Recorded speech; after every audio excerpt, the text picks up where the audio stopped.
Good afternoon, everyone. My name is Errol Zeki, and I'm the Chief Executive Officer of Sasfin Wealth. And on behalf of David Shapiro, Sasfin, and myself, I'd like to welcome you to this live webinar. This is our first for 2021, and I'd also like to take the opportunity to wish all of you the very best for the year ahead. I see we have, just looking here, over 400 attendees on this call. So thank you very much for taking the time to come and listen to what we have to say at the beginning of the year. So, I mean, looking back at 2020, it's a year that will certainly be defined and remembered in terms of COVID-19 and the devastation that it had directly on health and lives, as well as economies and livelihoods. But, beyond this, it was a very eventful year. We had a US president facing impeachment, a new US president was elected, the Brexit or the exit from the Eurozone by Britain happened, and it happened with the deal. We continue to see extreme climate disruptions like the fires in Australia. I think it is one of the worst natural disasters in the history of Australia since recorded history. We experienced the killing of George Floyd at the hands of police officers, which sparked reactions and protests way beyond the borders of the US into a global movement against racism. From China, we've definitely seen a step up in terms of their assertiveness globally and their attitude towards other markets and players. We had a market crash in March, and we had a market recovery. But I think, if one looks at this market recovery, it was very much reflective of an acceleration in the use of technology through lockdowns. And if one looks at where that performance came from, it was certainly within big tech. And that's not all that happened in 2020. There were so many more important events that unfolded during the year. So now we're in 2021, and we're only on day 13 of 2021, but it's already been quite eventful. We've seen the storming and entry of the Capitol in the US. The incumbent US president is facing possible impeachment charges again. I think this is the first time in history that a US president is facing impeachment twice. We're experiencing a second wave of the coronavirus. It's underway globally, and it's much worse than the first. And then with that, there's the promise of vaccines.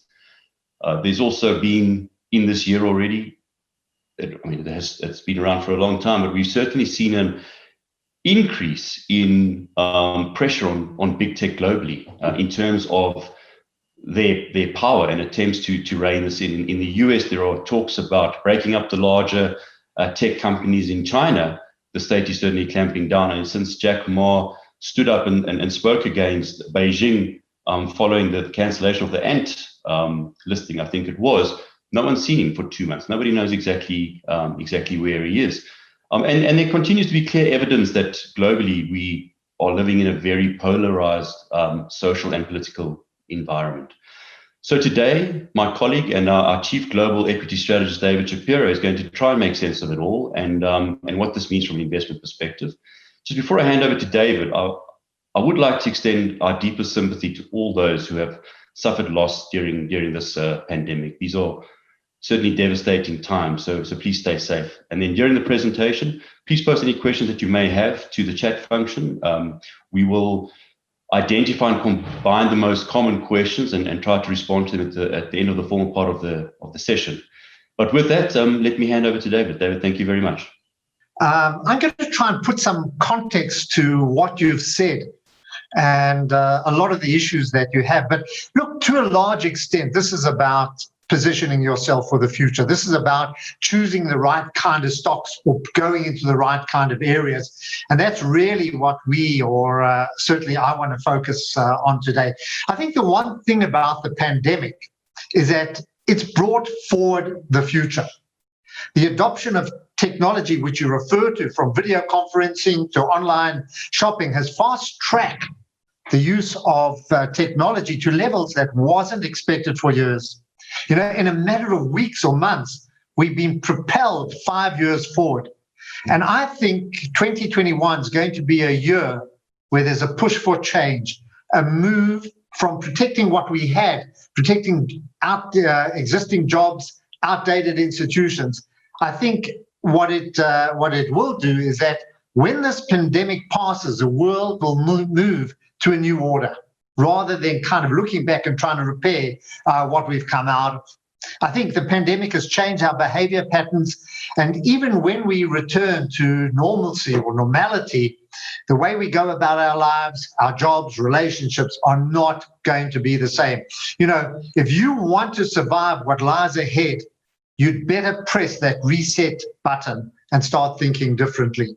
I think we're entering a period that economist Paul Krugman, who's a Nobel laureate, says has a buzz similar to the buzz that was in the 1990s. And that's when we had internet came, when mobile phones came, etc. And we saw a boom in infotech that presaged a surge in productivity from 1995 to 2005. We haven't seen anything like that since 2005, even though we've had huge advances in technology. Since 2005, productivity has not really gone up to the same kind of extent that we saw before. Just before I do that, I just want to go back and also just put a few numbers around what you said. Errol, you did give it a background as to what we've come through. But, when we welcomed 2020, we had no idea what was in store for us. We didn't know who Dr. Fauci was. We had no idea there was a Chinese city called Wuhan. We thought that Zoom was a feature on our camera. And when the virus forced governments to bring the global economy to a standstill, which was roundabout in March, certainly from our point of view, investors were absolutely terrified. Markets collapsed, as you said, but nobody knew how much further we could fall. There was no idea of what this was going to do. And yet, by the year end, we'd clawed back a lot of those losses. And we'd clawed them back because we were lifted by better treatments against the viruses and also advances in finding a vaccine to defeat the spread. We can't ignore the aggressive action taken by governments and central banks to actually bridge losses in revenue suffered by both householders and businesses as a result of those very harsh lockdown measures. But I'm going to repeat that. This is not a financial crisis. We didn't go through a financial crisis. Governments imposed it upon us. And for that reason, the obligation is still upon them to make sure we get back to where we were, or maybe not in the same shape, but certainly to an extent. And I think that's a very important statement to make. At year end, that's end of 2020, headlines boasted the record peaks in stock markets, highlighting some of the extraordinary gains that we'd seen. But I promise you, it wasn't anywhere near one-way traffic.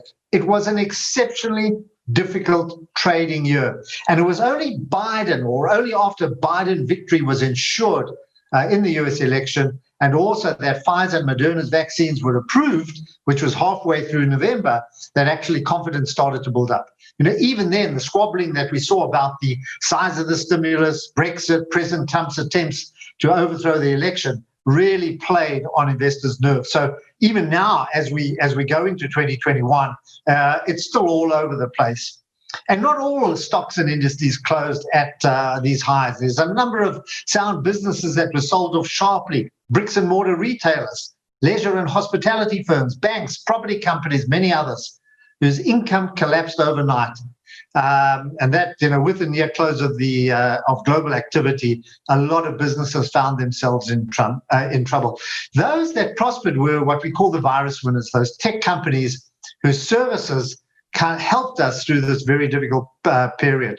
The e-commerce companies, streaming, gaming, video conferencing, online gyms, computer hardware, and so on. We've actually covered them in some of the webinars that we've had along the way. But the biggest winner was the US, where the S&P, which is a measure of US markets, S&P 500, ended up 15.25%. And if we look at the top capitalized company in the US, in that S&P, Apple was up 75%, Microsoft 39%. Now, these are big numbers. Amazon 66%, Alphabet 28%, and Facebook 26%. Those are the top 5 capitalized businesses, or let's call it the richest or most valuable companies in the US. So it gives you an idea what happened at the top end of the market. They were all tech companies. But to be honest, they were overshadowed by a lot of other virus winners. Tesla, 770% up. Moderna, who's come out with the Vaccine, 550%. Zoom, which we're using at the moment, 376%. The one I love, DocuSign, that allows us to sign documents virtually, 220%, and so on. Kavana, second-hand car trader or a used car trader, up 197%. So it gives you an idea of the kind of gains that came with the change in attitudes, with the changes that we are seeing in the way that we live. On the other hand, some of the older companies, Schlumberger or Schlumberger, whatever they call it, an energy service or a services company, down 39%. All the oil companies, Exxon, Chevron, down quite significantly. Simon Property Group, 41% down. The banks, Wells Fargo down 37%, Citibank 16%, and of course Delta Airlines still battling down 30%. What we don't realize as well is that the UK market was down 15%. I know a lot of people are questioning one of the things that we've had at the year end. People start to look at their performances. In March, they were saying to us, don't lose any money. By the end of December, they were starting to question performances. And what they didn't realize that the UK market was down about 15%, taken down by energy, financial, property stocks, and also Brexit. UK market has no tech companies. We're a little fortunate in the sense that we have Naspers and Process with some kind of exposure to Tencent. Europe was down 6% again. Export-leading businesses were ravaged by the end of trade, luxury, motor, energy, pharmaceuticals, financials, all under pressure, which make up most of Europe. The JSE ended 4% better. We were lifted by Naspers, Process, Richemont, gold, platinum, iron ore counters. We were fortunate. In dollar terms, we were actually down, although the rand did make up a lot of ground towards the end. But if you held property, financial, retailers, and hospitality, you were battered. Vakili down 59%, Redivine 56%, Sasol 60%, and so on. City Lodge, which is a really well-run, beautiful business, down 83%. The big winner, and I promise you, it sticks in my throat when I say that, the big winner on the JSE was gold. Gold in dollar terms is up 24% last year. And I hate to say it, but if you look over the last 5 years, gold in rand terms has given you 11% per year. And that compares with the JSE's return of around 3%. So well done to the gold bulls, although it does, as I say, it certainly wasn't my choice. So what's going to make the headlines in 2021? And what are the themes that are going to dominate our thinking? Well, first of all, science has come to our rescue. The vaccine. At present, we have Pfizer and Moderna. We have those vaccines. But more entrants are going to come by, I think, January the 21st. J&J's results will come out. We'll have their tests to see whether that's going to be accepted. And more will come. The big debate is who should get it first. It's going to continue. And, even now we're starting to see news appear of distribution being botched, disorganized, and so much bad publicity around it. But that's going to be temporary. I think with every jab that a person gets, we move closer to overcoming and conquering this pandemic. And with the widespread vaccinations, economies will bounce back, and they're going to bounce back stronger. We'll see it in the second, third, fourth quarter, but we will see it. Just something else on the economy. The recovery is going to seem patchy. It's all over the place. So don't try and understand it. Don't try and put a line through it and understand where we're coming. The world economy is improving, and as we overcome the pandemic, so things will start to get better. Do not underappreciate what is happening in the global economy. And when it does come, it's going to come at a breakneck speed. It will come faster, and it's going to last longer. Don't worry about rising inflation or rising interest rates. Governments, as I said in the introduction, governments and central banks will keep businesses and workers on life support until well after the pandemic has passed. And they've taken a commitment to that. They put us in this position. They will take us out. So they've learned from past mistakes not to reduce levels of support too early. We're going through that debate at the moment. Concerns that the Fed is going to start withdrawing its demand for bonds, and we've seen rates pick up there in the United States and that, but some of the minutes that came out last night from the Fed suggest this is not going to happen. They will monitor that very, very closely. So, even though there might be talk of them buying back and they might do that down the line. We don't know. They will not increase interest rates for at least, 2, maybe even 3 years. So against this backdrop, there's still room for equities to go a lot higher in this lower for longer interest rate environment. We also mustn't underestimate what the Biden victory means. The damage caused by Trump administration has really shaken sentiment on markets. It's going to take a long time. It could take a number of cycles, for America to get its name back. But at least we're starting in the right direction. Biden's going to have to rebuild trust and relationships with his allies. It's going to take time.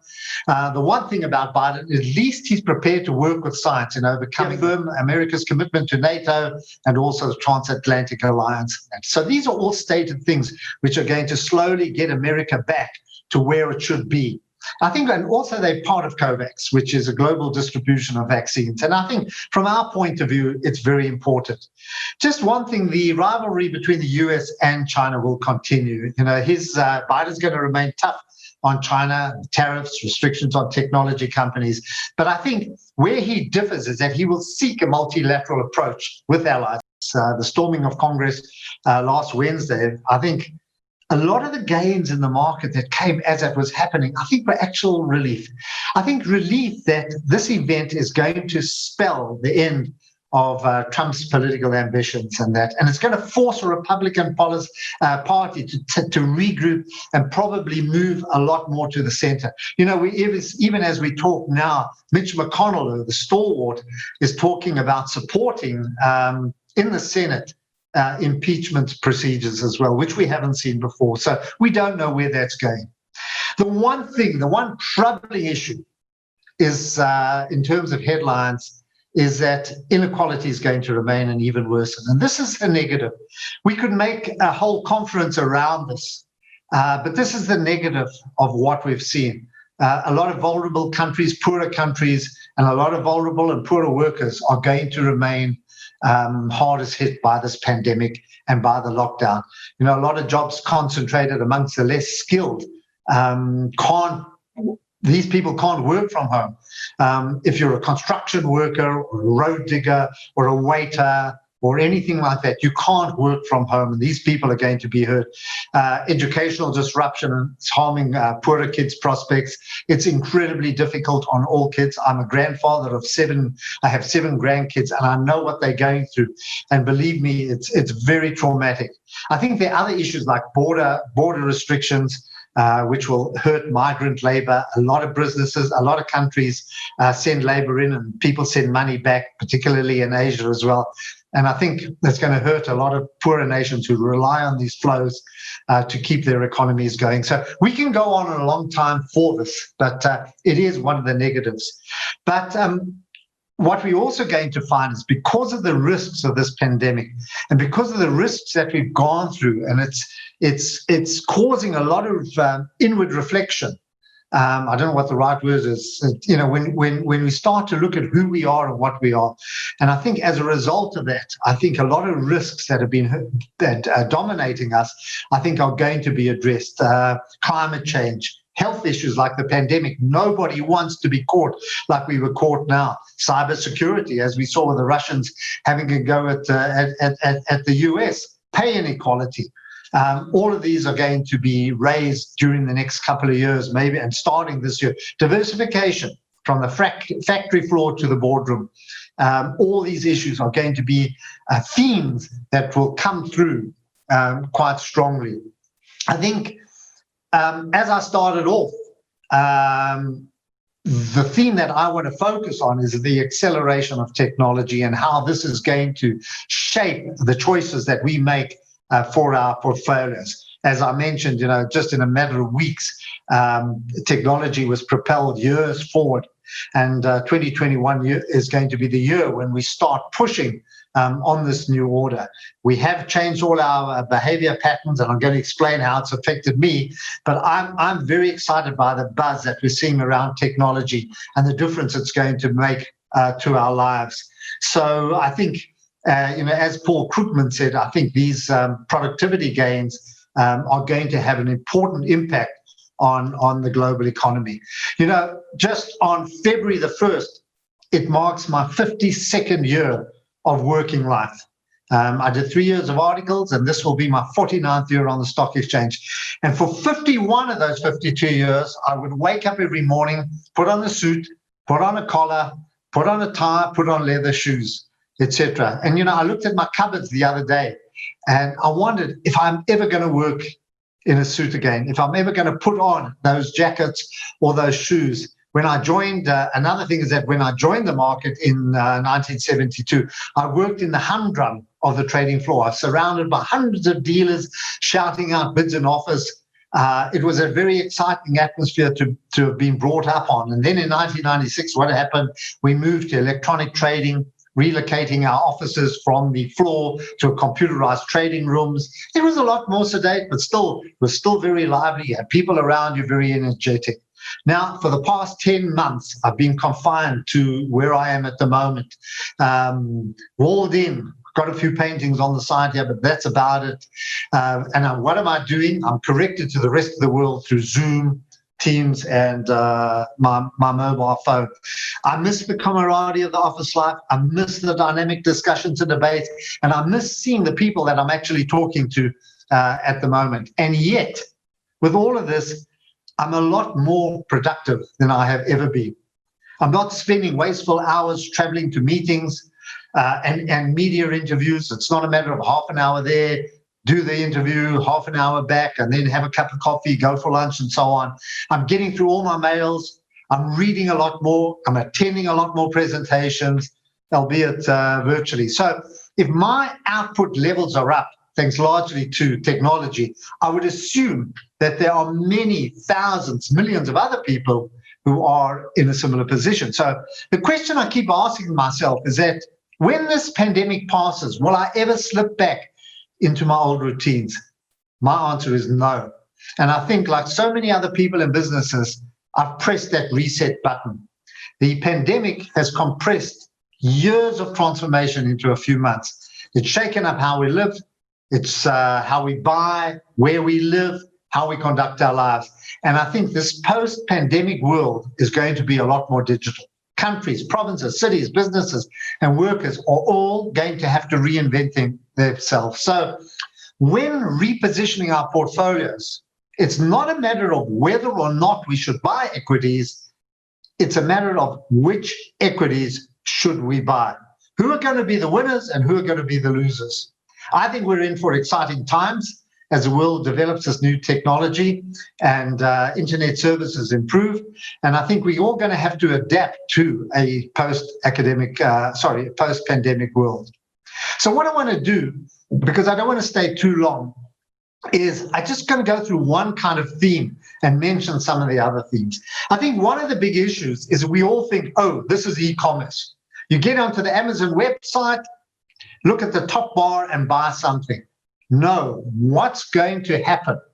E-shopping has taken over. E-commerce is taking over, but it's going to develop. It's going to evolve. It's going to transform. People do miss the physical stores, trying things on by going into a store, but they're very scared to do so. And as they start living remotely, and that it's going to be more and more difficult. So what's going to happen is you're going to see these technologies that we've forced upon us now actually transforming. Many sites already have chatbots or virtual assistants, but they're going to develop further. So you can, instead of just saying, I want to go buy a pair of shoes, or I want to buy an electric plug, or whatever it is, instead of that, you will go to a virtual assistant. And when the virtual assistant can't help you, maybe a real person will step in. But we're already seeing it to an extent where we're trying to improve the whole shopping experience. We've got augmented reality already allows one to see what makeup looks like on you, or you can put a pair of glasses on yourself, etc. But soon you're going to have virtual try-on. So you can look at a jacket, you can look at a pair of trousers or shoes and try and see what they look on. And programs we're hearing now are being developed that sense depth. So they will allow you to put on these put on clothes and try and see what you will look at. And certainly from things like furniture buying and so on, what will a bed, you'll be able to have a picture of the room and be able to see the couch or focus on a couch and see what it would look like in your room. I know a lot of property developers already have it, you've seen, but it's very sterile and it's not really, they just kind of cut and paste what a room might look at. But I think those are going to be developed much more for actually e-commerce. Cashless transactions is another big theme. It jumped during the pandemic to levels that were only expected in about 2 to 5 years. When people venture out now, they want to use contact-free systems. They don't want to touch anything.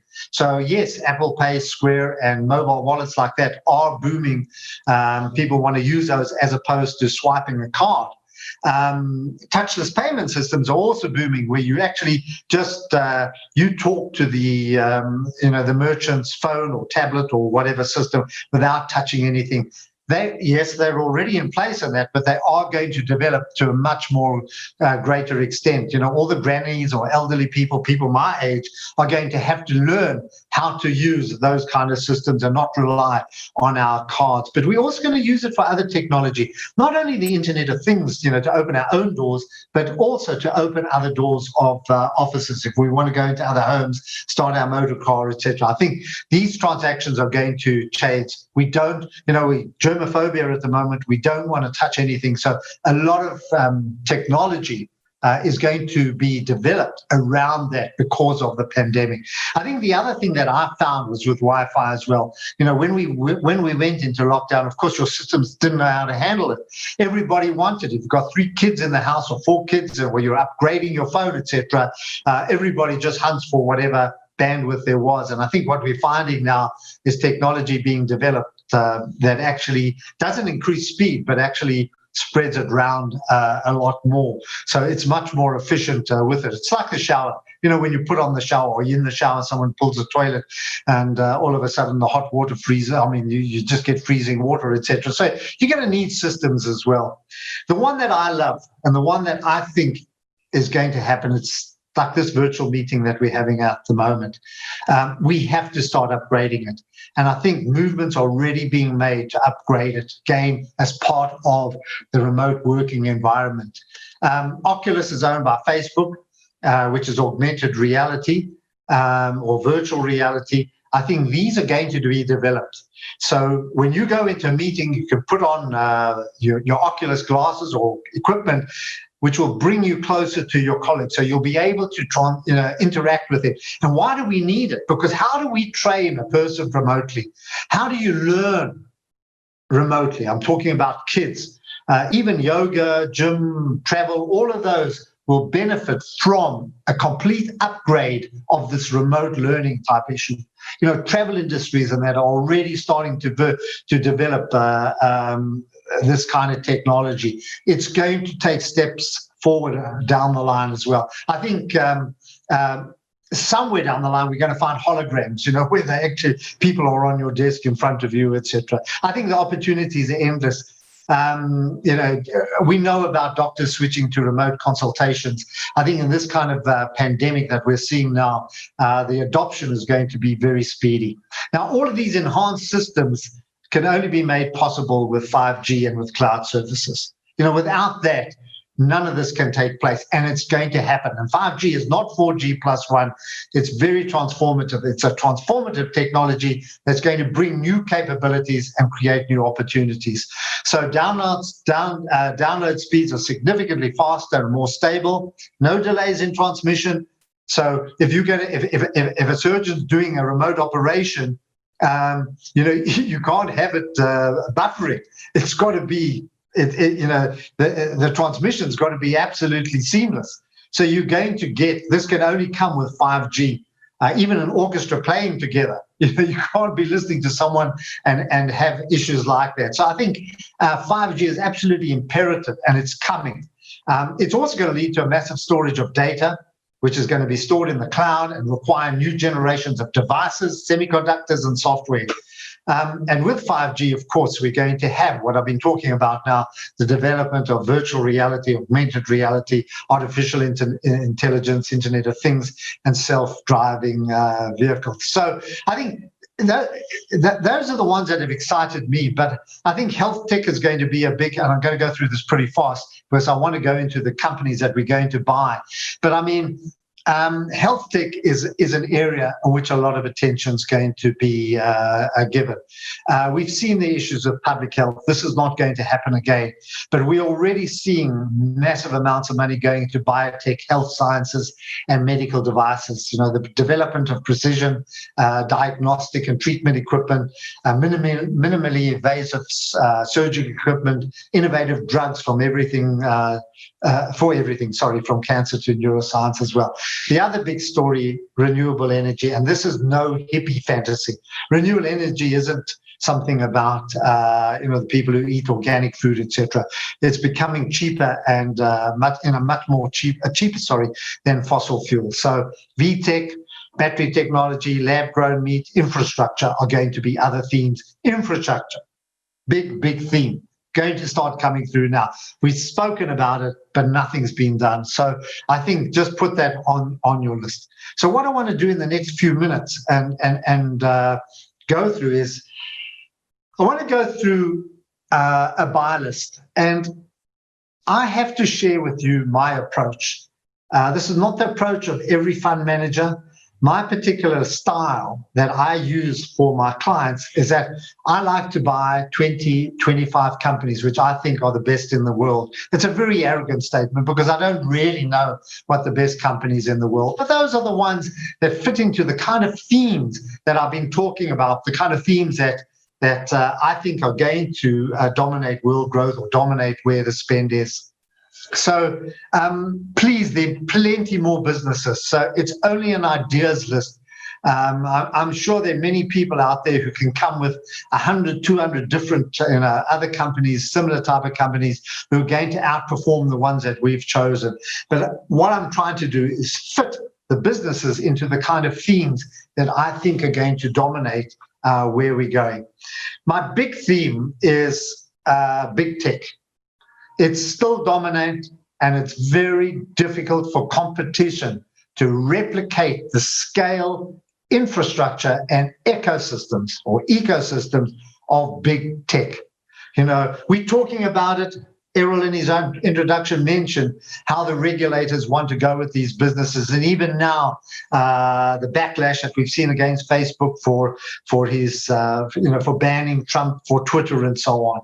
But I think this is temporary. I think it's going to be a very difficult task to undo this. So what are the stocks that we like in the big tech? You know them, you already know them. Alibaba, beneficiary of China's fast-growing e-commerce. Apple. Don't write off Apple. There's going to be a steady replacement of the units. Wearable services are increasing. When you need a 5G phone, your field 4G is not going to work. Alphabet's still very dominant in search and advertising, still looking into some innovative products. Facebook leads social networking worldwide. It's got Instagram, WhatsApp, Messenger, Oculus. Tencent serves the largest online community in China. A number of areas, great for gaming. You want to get into gaming, look at Tencent. Microsoft, of course, develops and supports software services, and also into video games. So that's my big tech, the enablers. I'm just choosing two companies that enable this to happen. You can't do it without the chips. I like NVIDIA. Manufacture and design of computer graphic processors. It's very strong, very good company there. And ASML, which is my favorite business, which is in the Netherlands, which makes the lithography equipment that chip makers have to have in order to make these fancy new chips. The cloud, big area. And you can put 100 companies into this. The ones that I've chosen are Salesforce, S&P Global, DocuSign, and Adobe. Salesforce designs and develops cloud-based enterprise software. S&P, we know S&P. It's a rating agency. It has benchmark, but it knows how to use data. And I like businesses that know how to use data. There's no risk in it as well. You pay for their services. DocuSign and Adobe, love them. Why? Because lawyers, everybody's using DocuSign because it allows you to sign digitally documents which are going to be accepted. From a digital payment system, which is increasing influence, you can't have e-commerce, you can't have all of these without digital payment systems. Visa, PayPal, amongst the companies. I like Visa. To me, it stands out there. But PayPal equally is impressive. From a streaming point of view, new entertainment benchmark, I like Walt Disney. I think their content, and we've seen a big eruption there, but they've got other services as well. And I think they're going to give Netflix a huge run for their money as they expand their services. So that still remains my dominant, our dominant choice in this area. Climate change, there's one company that we, remember, we're only going for 2025 company. We like NextEra, which is a power and energy infrastructure company that operates out of Florida. Very big in clean air and renewables sources, wind and solar. Good company, done very well. The other one, healthcare, from quacks to science, I think you're going to see investment at all levels exploding. We've gone for a Vanguard ETF because it covers all areas in that. But I've identified 4 businesses here: Philips, Medtronic, Novartis, and Johnson & Johnson's. Why I like Philips? No, it doesn't make fridges anymore, TVs. It's now a technology company engaged in healthcare, etc., and it makes precision diagnostic and treatment equipment as well. So if you go into an operating theater, you go into a hospital, that's Philips, and it's expanding its area into this. This is high level stuff. This is technology. Medtronic, I love it as well because they make all the kind of products that also technological products, minimal invasive surgical technologies, and all issues like that, But there are many other companies like Johnson & Johnson's who replace your knees and your shoulders and your hips and so on. But even so, Johnson & Johnson, we know it's getting involved in the vaccines and that. And it is also developed, it's also at the high end of the market in immunology, infectious diseases, vaccines, and so neuroscience, all those, oncology as well. And I think Novartis is likewise. But all I'm trying to identify is that this is going to be an area that attracts a lot of attention. You can't ignore Asia. China and the Asian companies at the Association of Southeast Asian Nations are leaving the West behind. They're out of that. They're growing. They continue to grow. Their adoption of the internet is expanding at a rapid rate. And for that reason, I've chosen 5 companies. 4 of them are Chinese: JD.com, which is second to Alibaba. Meituan and Class B, which is a food delivery. It does all kinds of issues. It's also a platform, does a lot of hotel and travel bookings and so on. You must look into these yourself. Pinduoduo, also another e-commerce platform as well, all innovative. Ping An Insurance Group, and the one that's also doing very well at the moment, a Singapore company called Sea, which is the largest internet conglomerate in Southeast Asia. I'm rushing through these because I just want to mention the stocks. I'm not going to have time to go through everything. I'm just giving myself another 4 to 5 minutes, and that's it. But they're trusted brands as well. It's also on my list. And why I do that is because people at home are starting to buy. They want to go to trusted brands. So I've included Nestle in my list because of their nutrition products, their liquid beverages, pet care, milk products, ice cream, and so on, prepared dishes. I still think it's the best fast-moving consumer goods company. Estee Lauder and L'Oreal surprised us. Wonderful people going on Instagram, or people have not denied themselves cosmetics. And I can understand why. No one wants to give up looking good. So if you're going to go on a webinar, etc., you still have to look good. But we've been surprised by the demand for these products.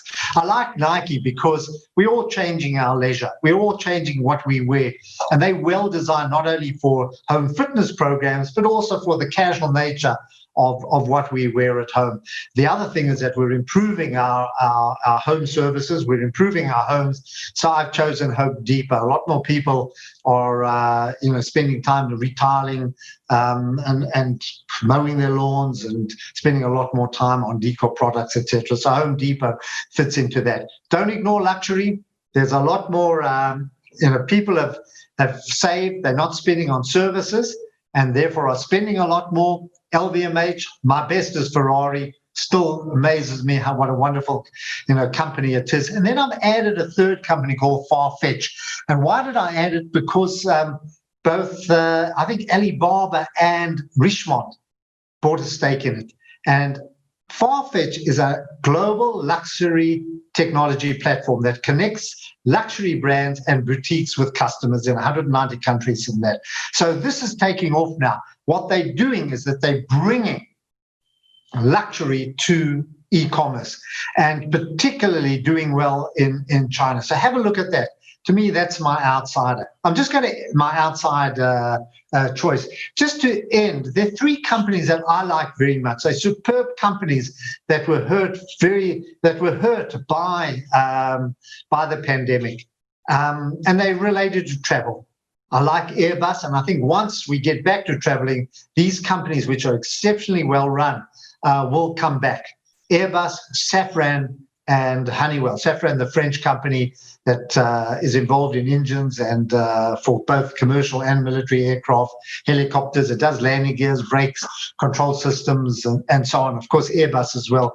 We know the value of the Airbus fleet. Honeywell as well is the American equivalent as well, also related to aerospace and products that go into airplanes and so on. But it has a lot more services as well.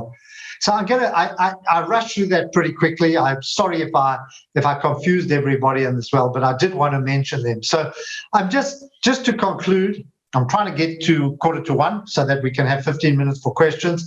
My conclusion is that the quicker and wider vaccines are distributed, the earlier we're going to get out of this mess.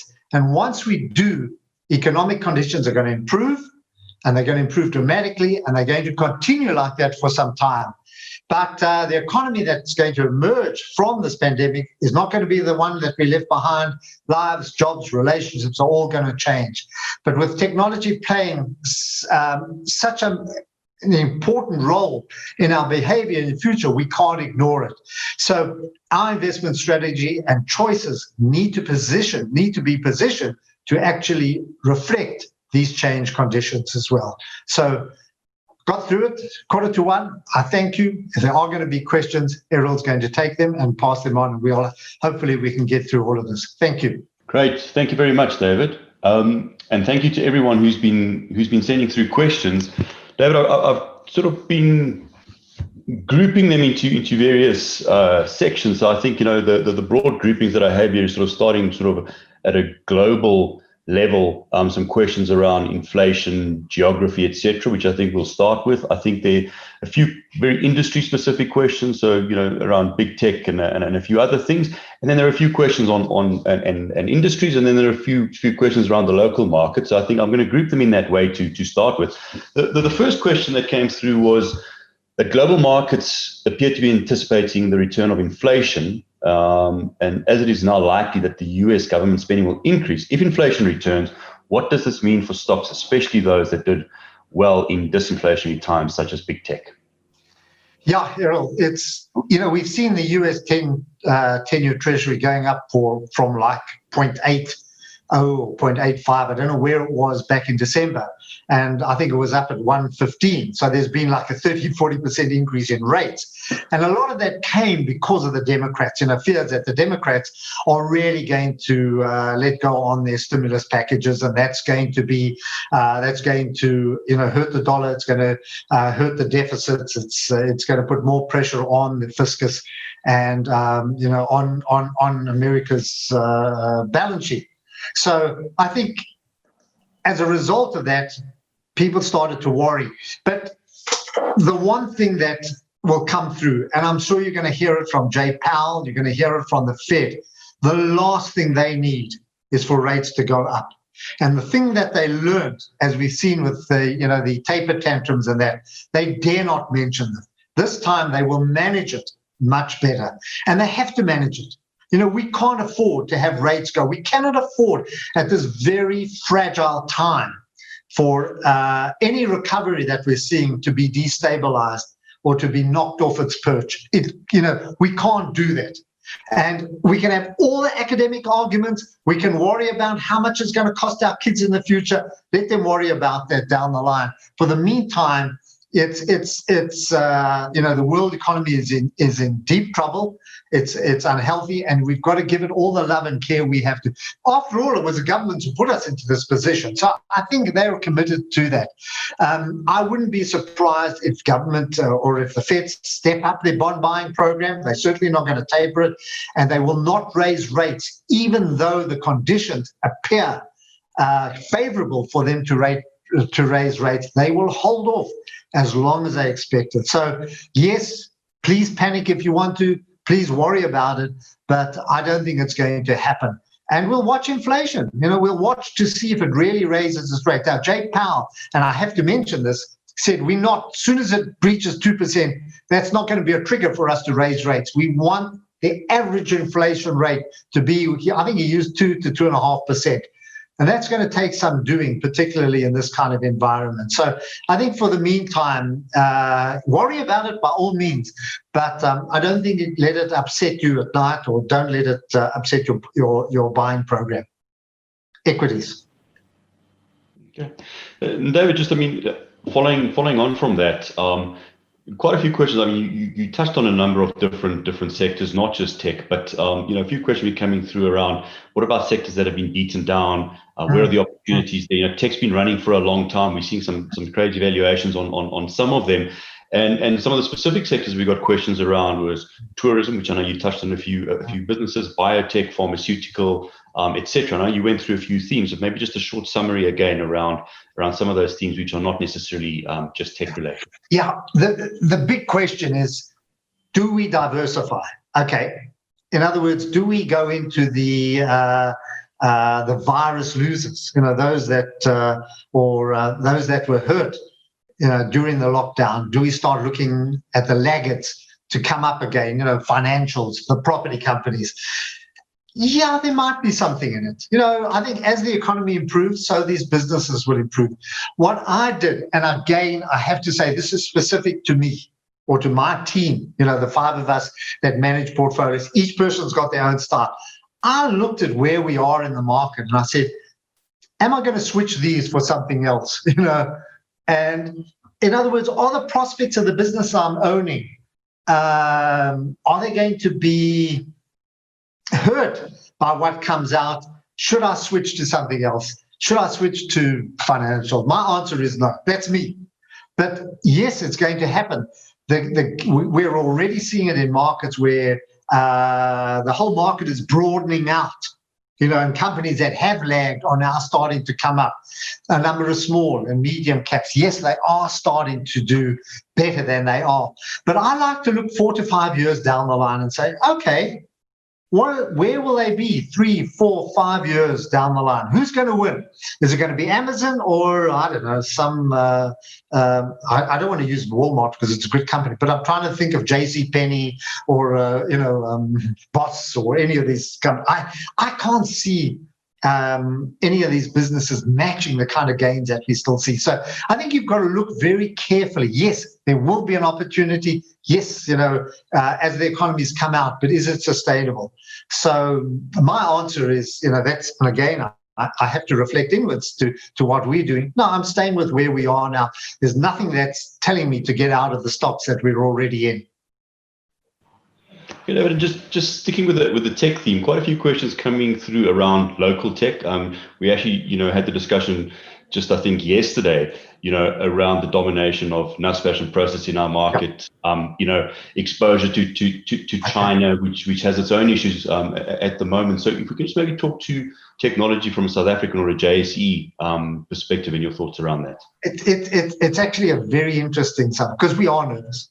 We don't know what the Chinese are going to do. We don't know what they're going to do to Tencent. or Alibaba. We have no idea how they're going to respond and react. And when Prosus, which is for all intents and purposes Tencent, when it makes up 20 plus of your portfolio or of the index, yes, you should be worried, or I think it is high.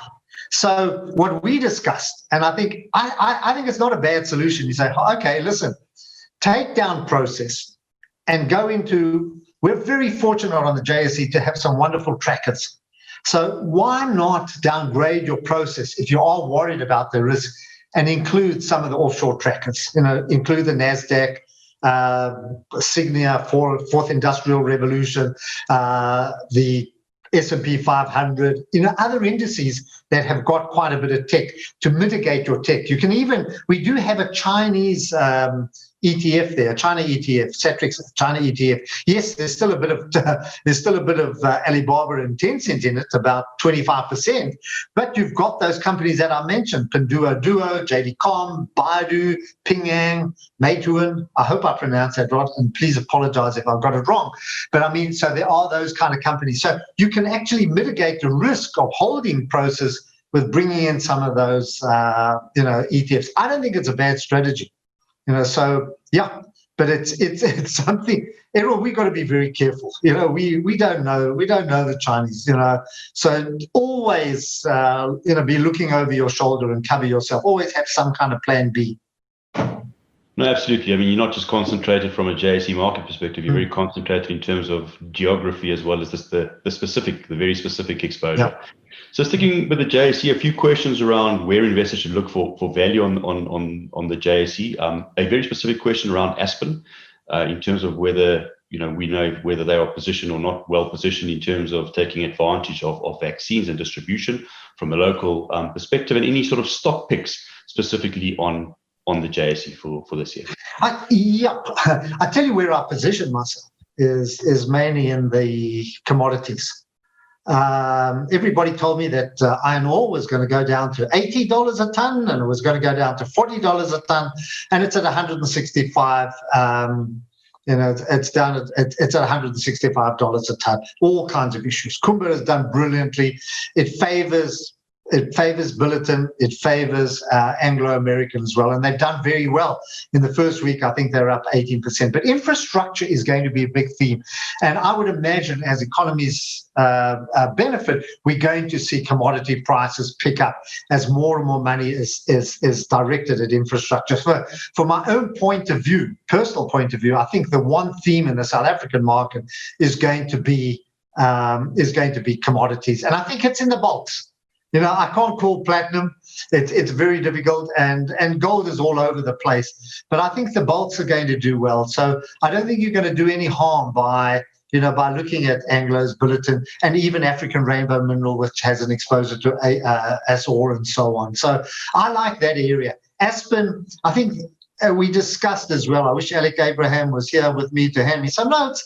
But I think I like the business. I think they've made a lot of progress running down their debt, and they're much better focus. But that, I think the vaccine, all that is going to do is allow them to recover fixed costs. I think they're not going to be able to make huge profits out of this. But what does happen is that they put a lot more flow through their factories, which in a way for any accounting student out there knows that this, you will recover fixed costs over a broader revenue base. So yes, it will benefit them. How far do they go? I think at the end, we're waiting for the deals that they did to start showing promise. So down the line, yes, but I still think they've got some difficult roads ahead, especially in an environment where everybody wants medical prices down or pharmaceutical prices down. Agreed. And then there was some you did talk to the gold price, but and the strong performance. Just looking forward, a view for this year and beyond. I suppose it's. I've been a bit disappointed in gold. It made its run, and it even now it got to 19. It recovered. It looked like it wanted to go, and it's not doing much at the moment.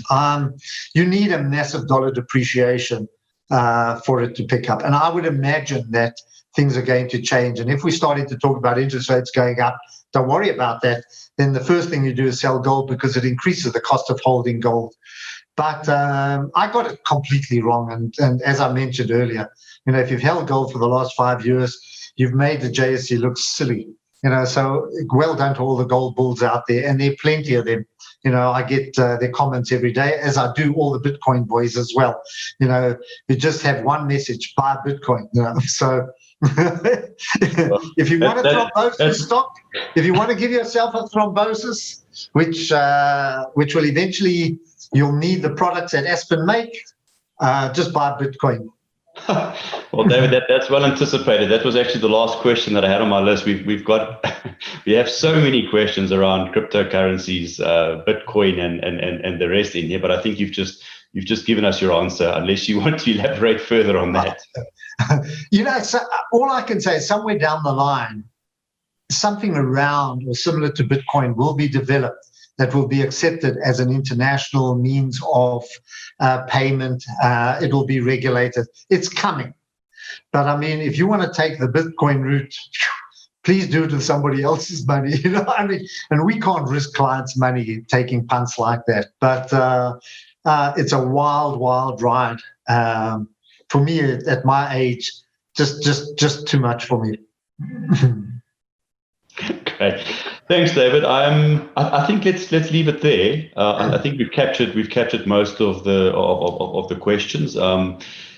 So thank you very much for sharing your insights. There's quite a lot to consider at the moment, and then to all the attendees, I think at our peak we were close to sort of 600 people this early in the year. Thank you very much for giving up your precious time to listen to our story.